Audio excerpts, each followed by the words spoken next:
On today's episode of the Locked On Texans Podcast, part 2 of Where Do the Houston Texans Go Now? Does Cap keep Slowik? And is it smart to move on from Larry Tunsil and Titus Howard? We continue that debate.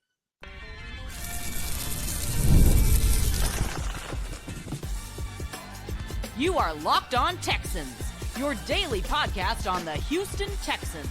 Part of the Locked On Podcast Network, your team every day.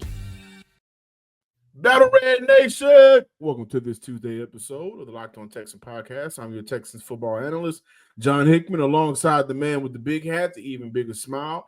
No longer being called Playoff B, but we can always call him Polo B, Brian, as far as Bearfield. Thank you for making us the first listen of the day and for being a part of the Locked On Podcast Network and Texans family, your team every day. On today's episode, we continue our debate to close off the show, so please stick around for the conversation around is it smart to move on from Larry Tunsil and Titus Howard? Does D'Amico Ryans keep Bobby Slowik? That's the talk of the town right now. That's the talk of the town now. The overall conversation of the offensive future for this team. What does it look like in the expectations around some of the changes that absolutely need to be made for the Houston Texans? Today's episode is brought to you by Gametime. Download the Gametime app, create an account, and use code LOCKEDONNFL for $20 off your first purchase. Big Sarge. Greetings and salutations, Mr. Hickman. Monday, the media had an opportunity to speak with D'Amico Ryans, C.J. Stroud, and other Texan members, and we heard some interesting comments. D'Amico Ryans on Texans offensive coordinator Bobby Slowik. With Bobby Slowik, I saw some growth, saw some improvement throughout the year. Also added offensively, we're not where we want to be, and he also take a week to evaluate things. Will Anderson said, "We're right there. We have a fantastic team. We can't lose to teams like the Titans or the Jets." But before we get into the whole conversation of, the offensive future, I wanted to play what C.J. Stroud says about his evaluations of Bobby Slowik. How would you evaluate the job Bobby did this year, second year as offensive coordinator, and second year working with you? Yeah, I think he did. He did great. I think he, as time went on, he got better and better and better, and was learning from his past and what he did in San Fran, learning from what he's done on the defensive side, and put into his own scheme. So I definitely think that he has a lot of success coming his way, and I've been honored to have it with him and hopefully keep it going. So I'm definitely on Bobby's side and appreciate him for all the things he's taught me and how great he's been in my career so far. To that point, not every quarterback has an opportunity to come in the league and have some stability at the offensive coordinator position. Yeah. How much did that help going into year 2 and potentially for year 3? What do you feel like things can be unlocked by just having 3 years with the same guy in the same system? Yeah. I don't know how people can bounce from coordinator to coordinator. I know that I can't imagine. That's probably really tough. So I definitely don't recommend that. I definitely think you can find a rapport with a guy and build that. Do it to the best of your ability. It would be great. To have 3 years with that same scheme. That same type of X's and O's and things like that would be great. So yeah. Big Sarge, based off what you heard from C.J. Stroud, and you had the opportunity to be there as you always are, just what's the overall feel for you and your opinion about moving forward with Bobby Slowik? The pros and the cons of it, and just ultimately overall, does it make any sense? John, there's a 50-50 chance that Bobby Slowik survives the cuts. And what I mean by cuts is when Nick Caserio, general manager of the Houston Texans, and D'Amico Ryans, head coach of the Houston Texans, sit down. They're going to evaluate the entire staff. And based off of what I'm being told, there's a 50-50 chance that Bobby could be here or Bobby could be gone. There's a strong case to make for Bobby to be here. You've seen the offense start to take a turn a little bit better over the last 5 to 7 weeks, minus the way that they played against the Baltimore Ravens on Christmas Day. But you also seen a lot of discouragement when it came to the second half adjustments by Bobby Slowik when, the offense just couldn't seem to get it done. They couldn't get themselves over the hump. And so you're looking at an offensive coordinator who, and John, I'm going to say this, and I know this isn't as popular or popular in a lot of these, Texans, Twitter spaces, and a lot of the Texans fans, and some of the media, even some of the media who covers the NFL and covers the Houston Texans. John, when you look at Bobby Slowik, you're talking about an offensive coordinator who has only been calling plays for 2 years. And a lot of times we look at what the Houston Texans have as far as talent is concerned, and we put that up against what Bobby should be doing and what some of these other offensive coordinators should be doing. I mean, would be doing with this talent. But you look at a Ben Johnson and how long he's been calling plays, and Kevin O'Connell and Sean McVay and Cliff Kingsbury. Yeah, Cliff Kingsbury, Matt LaFleur, Mike LaFleur, Clint Kubiak. Right? How long has Clint Kubiak been calling offenses down there in New Orleans? Not too long. But he's been a little bit longer than Bobby, though, if I'm not mistaken. But that may not be. I don't know, and I don't have that pulled up, so I don't know exactly. But when you're talking about these seasoned, experienced offensive coordinators who's been there before, they know what they're doing. Then you look at Bobby, who was given a franchise quarterback in C.J. Stroud his rookie season, Bobby's rookie season, D'Amico's rookie season. A lot of them, they all learned, and they was growing together. You come into that second year, you give him an abundant amount of talent, and I've said this before on many platforms, including this one, is that maybe it was too much talent for Bobby Slowik to handle. A lot of people don't like when I say this. John, what's the Kyle Shanahan is the head coach of the San Francisco 49ers, right? Yeah.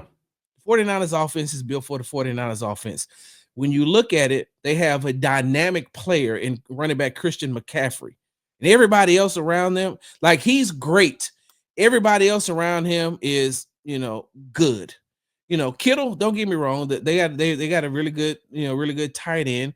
But you look at the way that offense is constructed, and you got a lot of people who are performing above and beyond to make that work.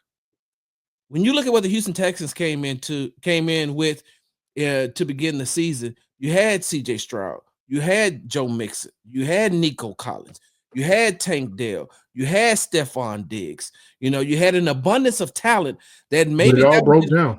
But in fairness to Bobby, I do want to add, it all broke down. Exactly. And so when it did break down, the problem is Bobby Slowik didn't adjust. And that's the issue that Bobby is facing. There's too much on film and on tape that shows that Bobby is not good at making in-game adjustments and second half adjustments. And you cannot do that in the prime of CJ's career, especially when you have him on a rookie contract. So I don't know, John. I can make, like I said, I can make the case for him not being here, and I can make a case for him not being here. That's why there's a 50-50 chance. You know what? I want to continue this conversation on the other side, because I'm going to play, to your point, a lot of people may not agree with keeping him, but I'm going to play devil's advocate to that point, because I can see why you come in, if you're Bobby, you say, man, and Nick Caserio, D'Amico Ryans, and everybody, and look at the situation to say, okay, overall, the year, we've had a lot of roadblocks that stopped us from ever being 100%. Yes. And in the last couple of weeks, you've had to go out there and have Jerry Wayne, John Mitchell, who's still finding his way in the NFL, and Xavier Hutchinson. And also, I think everybody was killing him on Twitter today. Dalton Schultz, that does not fit what we want to do, don't fit their brand of football. So I think it's important that we continue that conversation when we come back. And overall, just looking at, what CJ feels like this team needs to do better moving forward. So we got more on the Locked On Texans podcast. Texan fans, I love going to live events, especially with my mom and wife. That's how we try to get out and drop the baby off. And I love being able to treat the girls in my life. But whether it's sports, going to a Rockets game, whether it's music, whether it's theater with my mom, or maybe I just need to sit back on a Friday night and laugh and go to a comedy show. I love getting outside of the house, and Gametime makes it easy to find tickets. Now Gametime has made it even easier to get tickets on any of your favorite events with their new feature, Gametime Picks. This feature filters out all of the fluff to show you only incredible deals on great seats, so you don't have to waste time searching through thousands of tickets. Take the guesswork out of buying tickets with Gametime. Download the Gametime app, create an account, and use code Locked On NFL for $20 off your first purchase. Can't beat that. Terms apply. Again, create an account and use code Locked On NFL for $20 off your first purchase. Download Gametime today. What time is it? Game time. No. Welcome back in, Locked On Texans listeners and viewers. I want you guys to hear from CJ Stroud and what he feels like this team needs to do moving forward to be the best version of themselves. You guys are close. What do you feel like you guys can do to be able to get over that hump and instead of being close, just be there? What do you think you guys have to do? You guys obviously have the talent, so what do you think is next to get over that hump? I think, like I kind of said before, just like that standard. That's the main thing I can say is like that mentality, that callous that you have to build in OTAs, even when you're training by yourself. Like, you don't just do it on what we play on the 18th or something. We don't just do it on January 18th when everybody's looking. It's when nobody's looking, when it's just y'all in Ohio, like things like that. Like, that's where you win, and that's where you build your toughness, in my opinion. And I think, that standard of like, man, like I'm not going to be the one to like mess this thing up. And ultimately, like, yeah, you'll have bad plays, but like having things that happen in a game that like can be the turning point of winning and losing, like that's those moments is in the off season, the installs of like protections and route depth and being really hard. Like, I look at like some of the best offenses in the league this year. Like, you look at Minnesota, Detroit, Tampa Bay doing great things, throwing the football. I can go on and on about, great offenses. To me, what it seems like, they do the same things that they do all season and just get really good at it and just switch up how they do it. The same guys run some of the same routes, and then you do stuff off of that.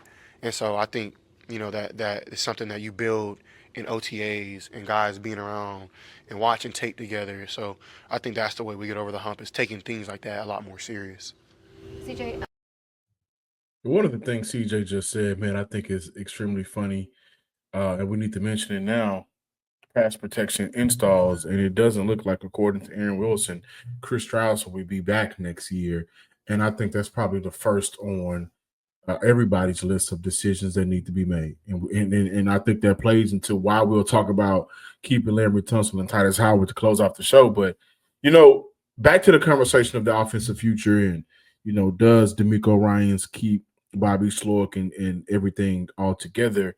My question would be, okay, who's out there that makes this team better, that can bring out the best and has the best upside, a better upside to get the best out of CJ Stroud in this offense? Who's out there that can come in and do a better job compared to just giving Bobby Slowik a third year with the guys that are in the building? And also understanding that, and we've talked about this throughout the year, Sarge, listeners and viewers, also understanding that Houston does not necessarily have the guys, and they were not available maybe due to injury or whatever, that can come in and fit everything this offense is asking of them to do personnel-wise.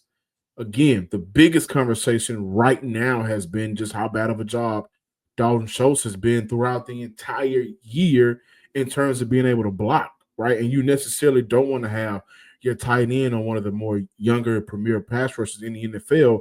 But in San Francisco, where these two guys come from, and DeMeco Ryans and Bobby Slowik, you can trust George Kittle out there.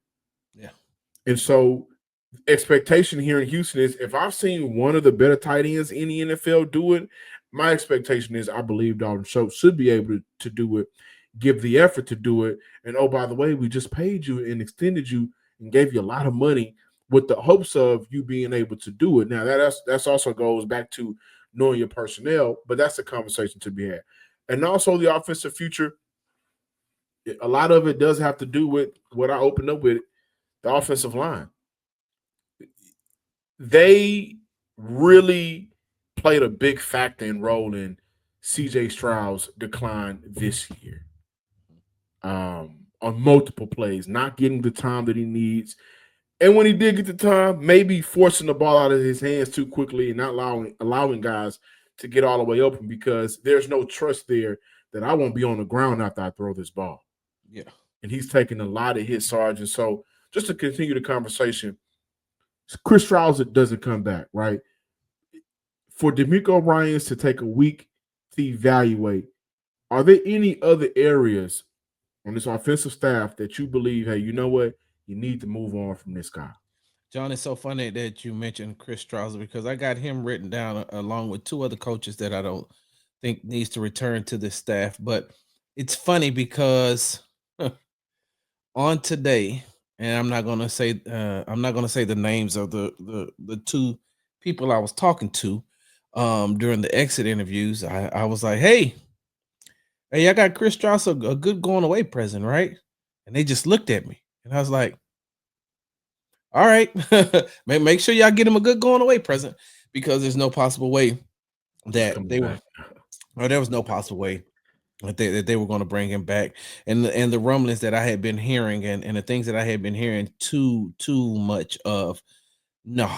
But the problem with, I'm sorry, not the problem, but the thing that, one thing that DeMeco prides himself on as being a head coach the first 2 years is that he doesn't like a lot of distractions.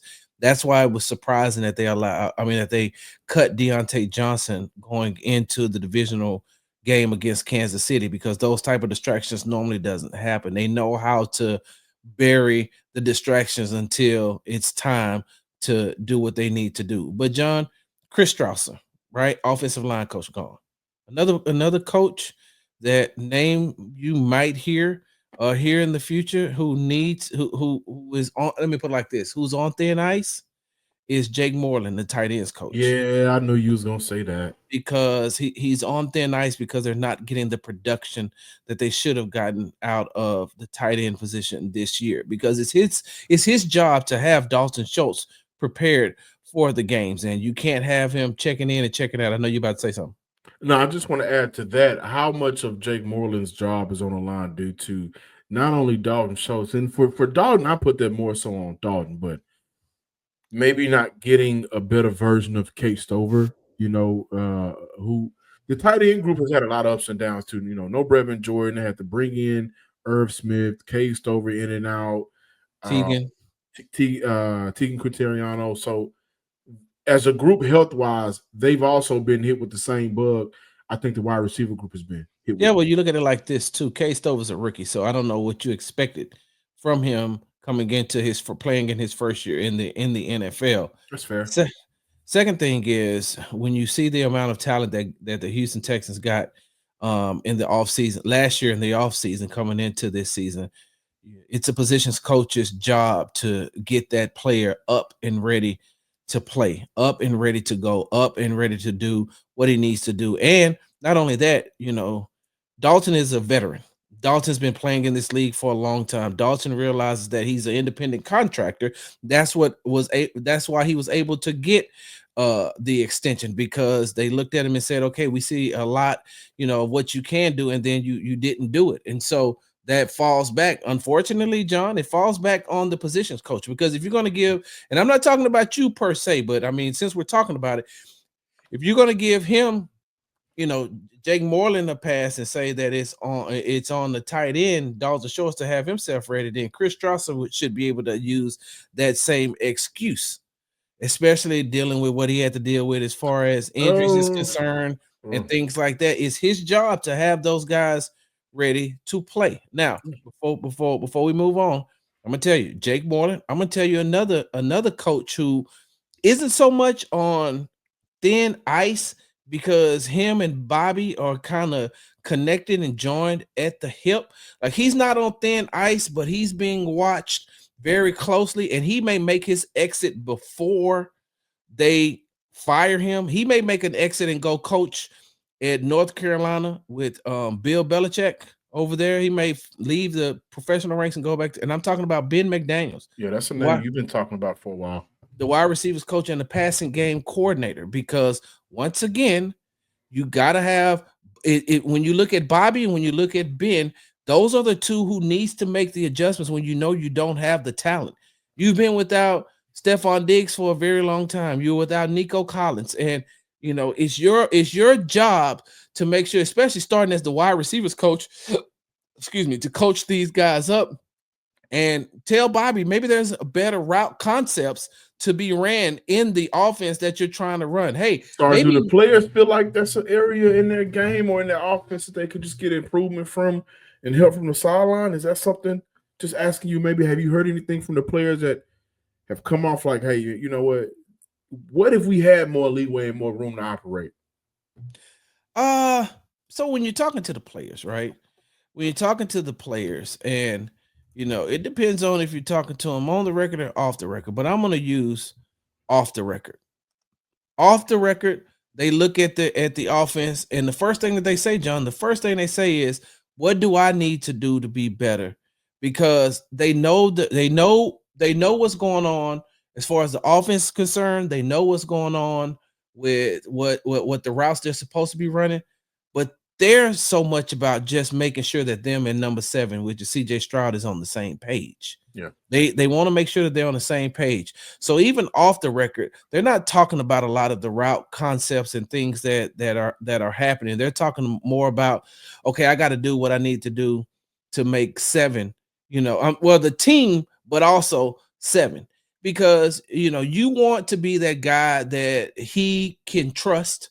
When he can't, if you're not in the first read in that offense and you're the second read, you want to be able to be available for him. And so, that's one of the things. So like I said, man, I think that Ben McDaniels, if he doesn't leave for North Carolina, he's one of those guys that he knows that, he got to make sure, if I was him, I'd have some spare boxes laying around just in case I have to pack up.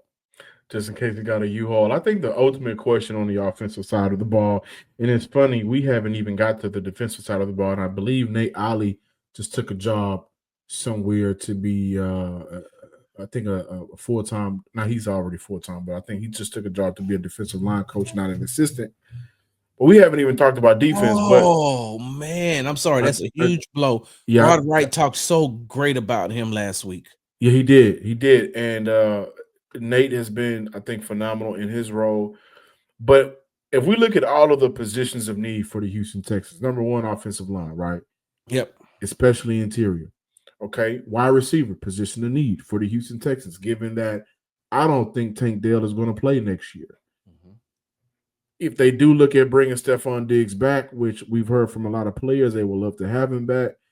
Money-wise, what does that look like? And if it's too expensive, 30-plus-year-old wide receiver coming off a torn ACL injury, what does that look like? So as of right now, Houston really only has, for sure, one receiver on their roster that we trust. They got to build that position group up. Yeah. Tight end is another position of need, right? Whether they look to move on from Dalton Schultz, I think you and I agree they need to find a way to maybe move on and upgrade that position. The coaches that are on your coaching staff right now in the building, in those positions, do you trust them to train them up? Yeah. So but do you trust a Jake Moreland to train up another tight end coming in and Cade Stover and Brevin Jordan who will come back next year? Do you trust a Ben McDaniels, who's also the passing game coordinator, to get the best out of his receivers and also add a different element to the passing game? And if not, do you look to bring in another offensive assistant to help with Bobby Slowik in that area? Houston lost Shane Day. Chris Strauss, there's no trust there. So I think for DeMeco Ryans, if you're going to take that week of evaluation, I think that's a question that he has to absolutely address for himself. Do I trust the guys that we have in the building already to get the best out of the players that we're going to absolutely have to bring in? And as of right now, 0 for 3 maybe. Yeah, and you also got to think about it like this too, John. DeMeco has an open door policy. So some of these players who he knows ball goes and talk to him. Yeah, they'll sit and talk with him. And as a former player, D'Amico can decipher, is this just a player complaining or is this a player that has a genuine complaint? Because there's a difference. There's a difference in having a complaint and being a complainer. And so when he sits down and he sees these, and then he goes back and he watches film and he sees these things, and now he's saying, now what the player is saying and what he's seeing, if they're on the same page, now he's like, look, we're not excuse me, because John, let me tell you something real quickly. After the game on Saturday against the Chiefs, John, when I walked into the locker room, and real quick, can we bring it back in the third segment to close it off? Because I feel like you're gonna give us some good intel, and I don't want you to cut it short. So we got more Locked On Texans, especially whatever Sarge got to say. It's gonna be good, and we dive into that debate from yesterday.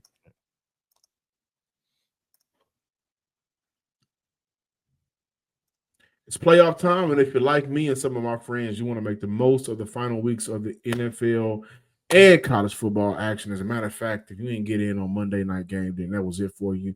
But that's where PrizePicks comes in. If you love football and want a chance to win real money while watching the games, PrizePicks is the place for you. It's the best way to turn your sports opinions into cash with daily fantasy player projections. You pick more or less on player stats like total passing yards or rushing touchdowns, or receptions, or sacks, or pass attempts. They got it all over at PrizePicks, and you can do so with a shot to win up to 1,000 times your money. You can make the most of your picks by making your picks in 60 seconds or less. Whether you're looking for a flex play to boost your payout or you want to cash out quickly, PrizePicks has got you covered.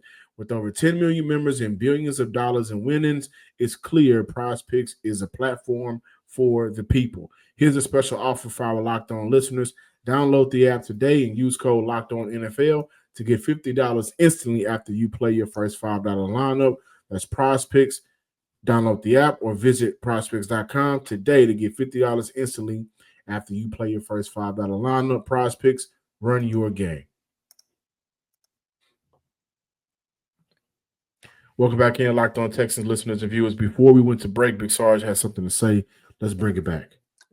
John, I was just going to say that when I walked into the locker room after the game on Saturday against the Kansas City Chiefs, I walked in and within eye shot, I could see Danielle Hunter and Will Anderson talking, right? And you could see the passion that both of them had. But as I got closer and got a little bit further into the locker room, I actually made contact with Will Anderson Jr. And John, he was so passionate and so upset about the loss. He had tears in his eyes. He had a phenomenal game. Yeah, he had tears in his eyes, John. And one of the reasons that he had tears in his eyes is because he realized that was a team that they could that they felt like they could beat the Kansas City Chiefs. And he knew that, and I think that he said it, he may have said it in his post-game press conference. I didn't get a chance to hear it all, but he just knew that they needed to execute more. And so when D'Amico goes in this week and he looks at who he's going to keep as far as coaches, because I asked him about that, coaches and staff, how do you evaluate that? How hard is that to tell a coach or a player that you're not coming back? When he goes in, John, he's going to be able to see and feel that same passion and energy that Will Anderson Jr. played with, that same passion and disappointment he had after the game. And then he's going to make those decisions. John, on too many occasions on Monday, everybody said, I know that this team isn't going to look the same next year as it did. Yeah, and that's a point of emphasis. And one thing we got to do a better job of this week, because we talked about a lot about the bad, right? We got to highlight where do they go from all of the good, right? And the last time we're going to see Houston for a while, that playoff game, there was a lot of good to build off from. So I want to follow that up in that conversation. And you mentioned D'Amico Ryans is going to look at guys in terms of complaining and complainer. I wouldn't, and I'm not putting words in my mouth, but I wouldn't use the word complain, maybe concern. Yeah. Because through 18 weeks of NFL football, regular season, preseason, and everything, playoff, postseason, the concerns, I think, if we could see it, the players feel it. Yeah. And he'll take that into accountability. Now to the conversation around oh yes, whether or not it's smart to move on from Laramie Tunsil and Titus Howard. Let me clarify my statements by saying this. oh First and foremost, between the two, I think next year they make, I think, a combined $35 million between two. Okay, boom. It's going to be extremely hard to move on from Laramie Tunsil in terms of contract-wise. I think Titus Howard is the guy that you can find a trade partner, find a way to move on from him, because do you think he should stay a left guard? Are you asking me? Do you think he should stay a left guard? Yes. So you're giving Blake Fisher the right tackle reins moving forward? Yes. I'm not finna. I'm gonna have my time. I'm gonna give you the time. You moonwalking like Coco. No. Do you think, when we look around the league at the best offensive lines in the NFL, do you think Titus Howard will start on Philadelphia? I don't know. They got a really good offensive line, so probably I don't know. Probably not. No. Wait. Detroit. Well, hold on, John. Hold on. Since you're going there, but wait, hold on. Wait. Let me just say this real quick. The better offensive lines in the NFL, there's something missing that they have that Houston just does not have across the board. You're right, John. And I'm glad you said that. You know what? You know what Titus Howard could be for Philadelphia. Titus Howard could be for Tampa Bay. Titus Howard could be for Minnesota, the Los Angeles Chargers, the Pittsburgh Steelers. You know what he could be? He could be the exact same thing that he is here, John. And that is a offensive lineman who could play multiple positions. John, well, I think we always, and he's been, I've watched him. I've been, covering the Texans since Titus got drafted, and there's always been that concern of, is he this or is he that? And I'm not talking about you. I'm talking about overall. But you know what he is, John? He's that ultimate team player that's going to play and can play every position you put him at. So he's played every position except, like, I put it like this. Did he not look good when Laramie was out and he played left tackle? What game was this? No. During the season when Laramie was out, was it last year before last? When he had to play some left tackle? Was that the year before last? I would have to go back and look. It's been a while since I saw it.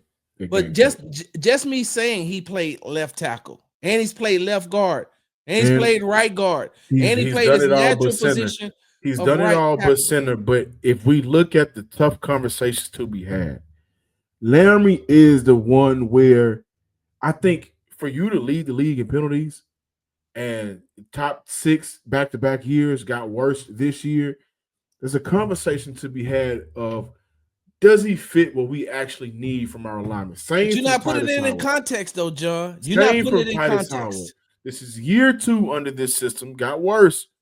So what you're saying is we're going to have a part 3 of this, because you got a chance to say everything you wanted to say yesterday, and now we're up against the time, and I don't get a chance to say it again. I think we stretched that second segment out, but that second segment was just good football talking just about the Houston Texans. So I still don't get a chance to retort. Here we go. 2 minutes. You got it. I just feel like I'm gonna need longer than 2 minutes, John. I just feel like the tough conversations that need to be had is, do these two guys give our offensive line the best opportunity to be what we absolutely are asking for?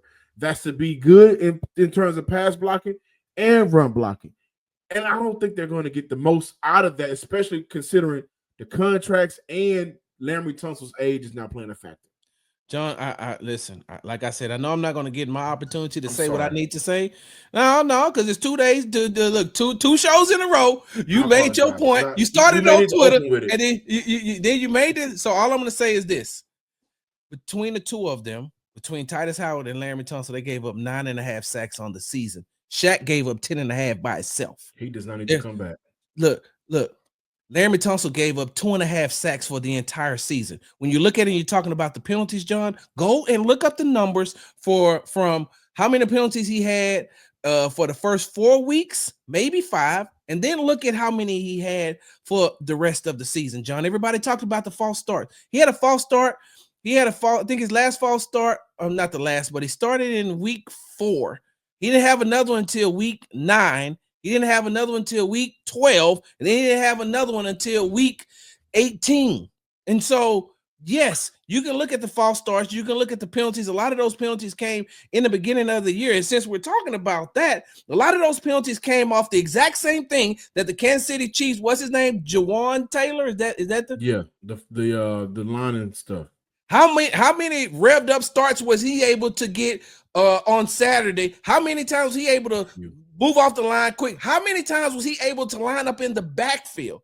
A lot of that stuff that Laramie had in the beginning was because the NFL and the refs was trying to get together on this new rule that they had. Now, this is not giving Laramie a total pass, but John, I mean, you're moving on from a Pro Bowl left tackle. You're moving away. You're moving away from somebody that only gave up 2.5 sacks and protects CJ's blind side. And before we go, look, between Laramie and Titus, 9.5 sacks. Laramie's given up 14 quarterback pressures. Titus gave up 19, and that's over 23. How many games did they play? 20 games. And so you look at that and you say you want to move on from that, but look at the production that they got from Laramie and Titus being next to each other. I honestly and truly believe that if they start that off at the beginning of the season, and that's where Titus is, you got one of the best left sides in the NFL. That's all the time I got. I know I didn't even get a chance to get to everything I wanted, but it's okay, John. I don't know if I'm paying a left guard $23 million a year. Thank y'all for watching today's episode of the Locked On Texans podcast. We will start tomorrow's episode off with that conversation to finish it off. I got to give SARS their time, rightfully so. So I apologize. Please subscribe, like, and comment to the Locked On Texans podcast on YouTube. Follow me on Twitter at John_Hickman12. And make sure you follow me on the app formerly known as Twitter and the Big Star Sports with the Z at the end. Until next time, ladies and gentlemen, please come back. Peace.